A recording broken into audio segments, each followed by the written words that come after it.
Hello and welcome to today's episode of Astronomy Daily. I'm thrilled to bring you another packed show full of fascinating developments from across the cosmos.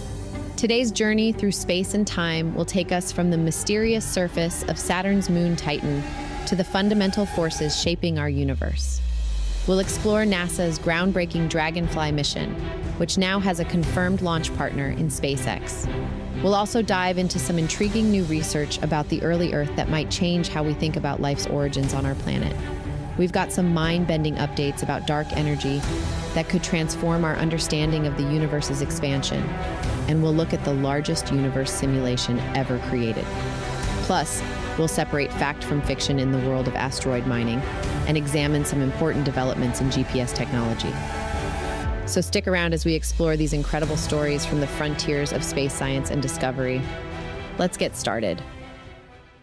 In an exciting development for planetary exploration, NASA has officially selected SpaceX to launch its ambitious Dragonfly mission to Saturn's moon Titan.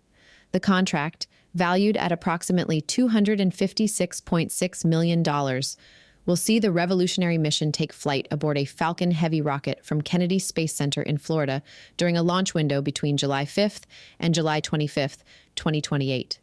What makes Dragonfly particularly fascinating is its innovative approach to exploring Titan. Instead of the traditional rovers or stationary landers we've seen on Mars and other worlds, Dragonfly is a rotorcraft, essentially a drone designed to fly through Titan's thick atmosphere. This unique design will allow it to travel between multiple sites across the moon's surface, sampling and analyzing different geological environments. The mission's primary objective is to investigate the potential building blocks of life on Saturn's largest moon. Titan presents a particularly intriguing target because it's the only moon in our solar system with a dense atmosphere, and its surface features liquid methane lakes and seas. Scientists believe that carbon-rich materials and liquid water may have mixed for extended periods on Titan, potentially creating conditions conducive to prebiotic chemistry. The Johns Hopkins Applied Physics Laboratory is managing the mission, bringing together an impressive team of scientists, engineers, and experts in rotorcraft and autonomous flight systems from around the globe. Their combined expertise spans missions that have explored our solar system from the Sun to Pluto and beyond, making them well-equipped to tackle this unprecedented challenge. Dragonfly represents the fourth mission in NASA's New Frontiers program, joining the ranks of other groundbreaking missions that have expanded our understanding of the solar system.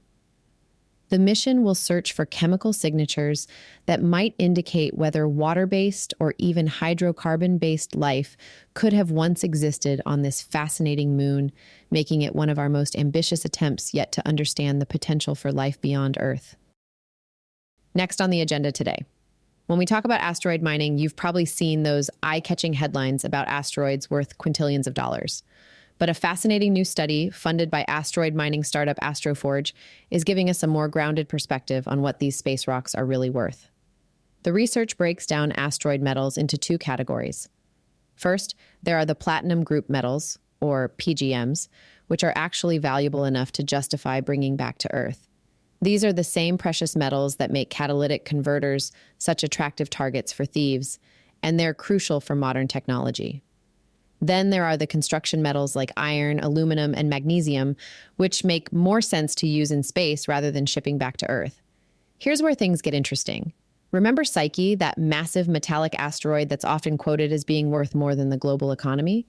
Well, recent research suggests that purely metallic asteroids might be more science fiction than fact.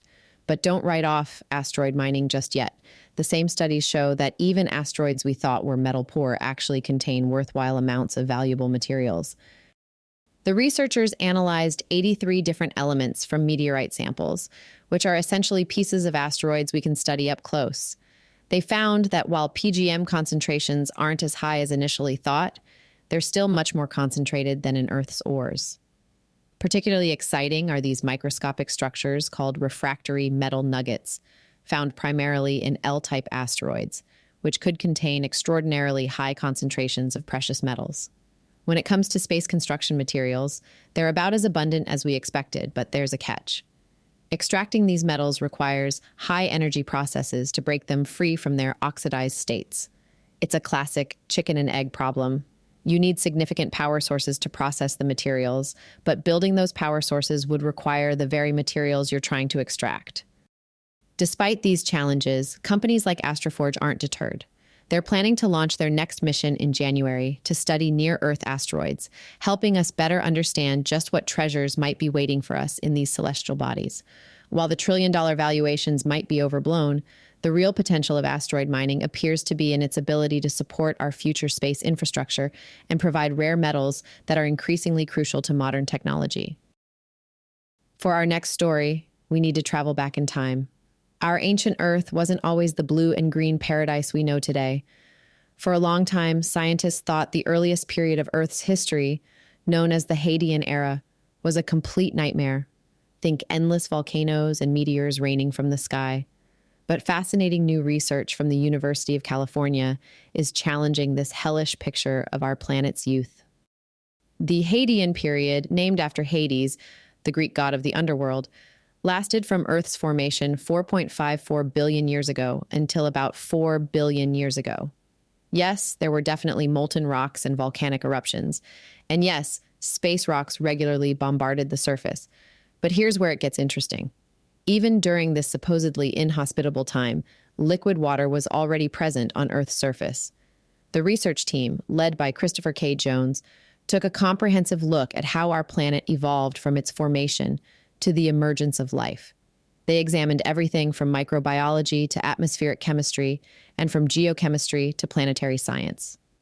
What they found suggests that early Earth might have been more accommodating to life than we previously thought.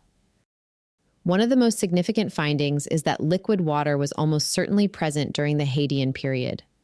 This water might have come from comets crashing into Earth or been released by those massive volcanoes we mentioned earlier.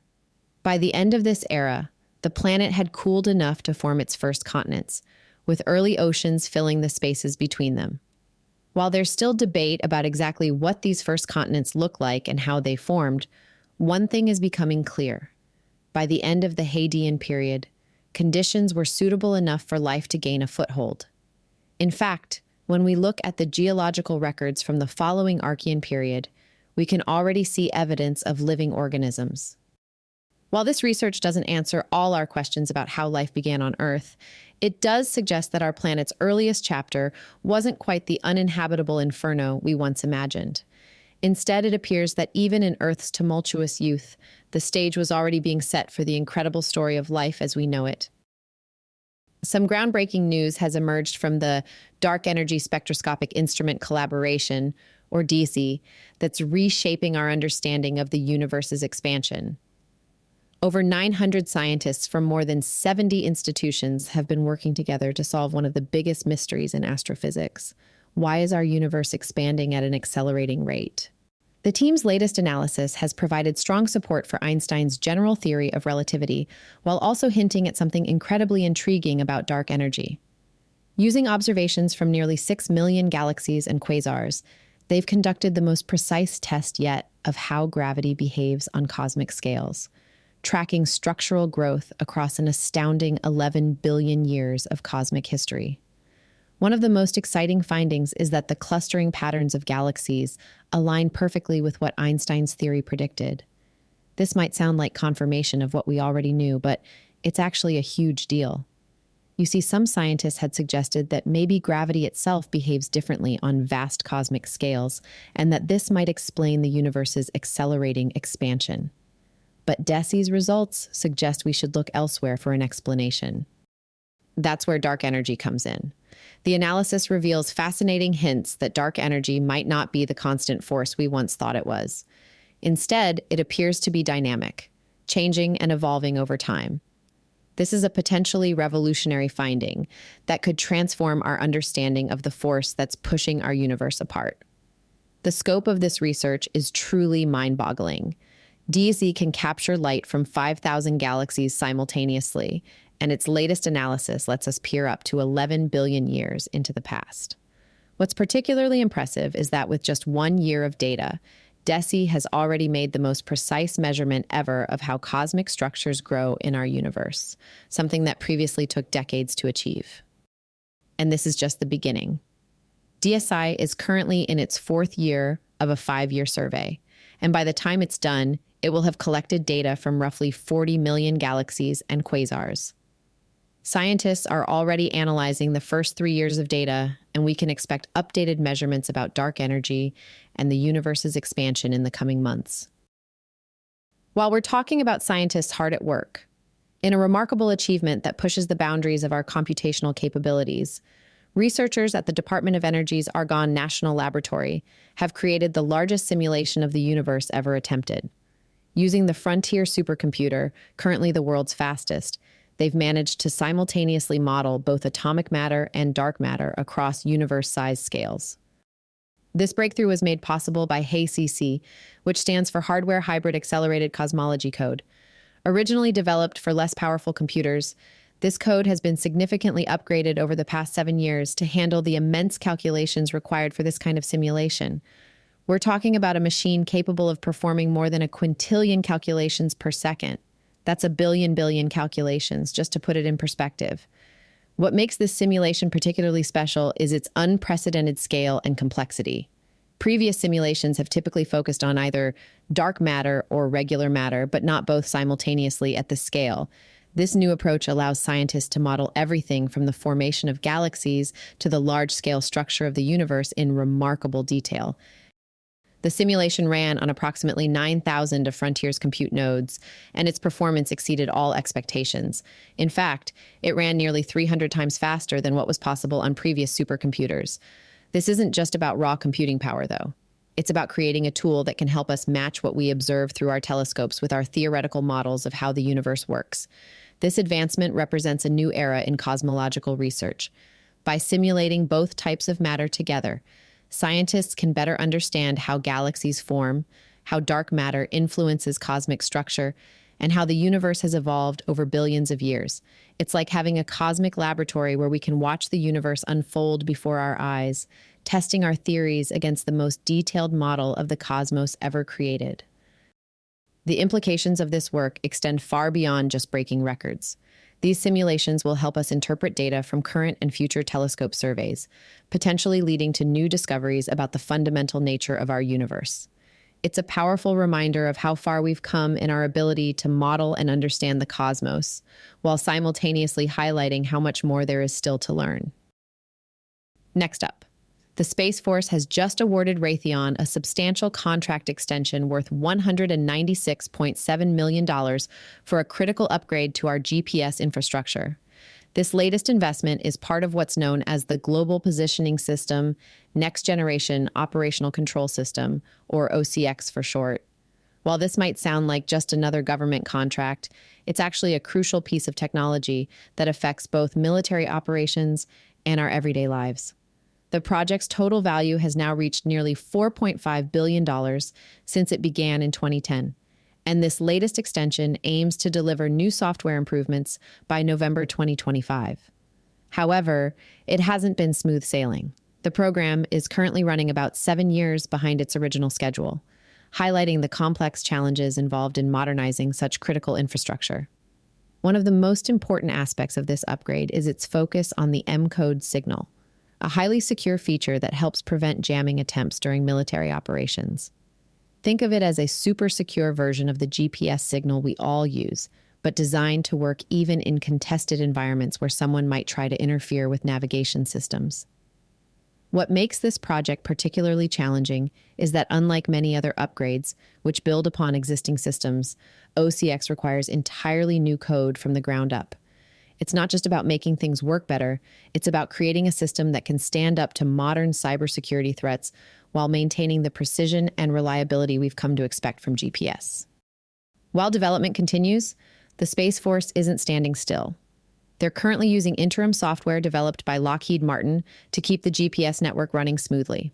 The complete system will eventually be installed at 17 ground control stations worldwide, forming a global network that will enhance both civilian and military GPS capabilities for years to come. And that wraps up today's fascinating journey through the latest developments in space and astronomy. We've covered quite a range of stories today, from NASA's groundbreaking Dragonfly mission to Titan, to new insights about asteroid mining, and from fresh perspectives on Earth's early history to cutting-edge discoveries about dark energy. We've also explored the largest universe simulation ever created and looked at crucial updates to our GPS infrastructure. I'm Anna, and before we go, I want to make sure you know where to find more amazing space content like this. Visit us at astronomydaily.io, where you can catch up on all the latest space and astronomy news with our constantly updating newsfeed. While you're there, you can listen to all our back episodes and sign up for our free daily newsletter to stay on top of everything happening in space exploration and astronomy. Looking to connect with us on social media?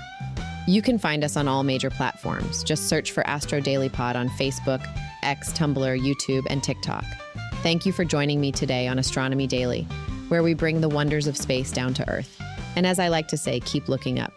You never know what you might see.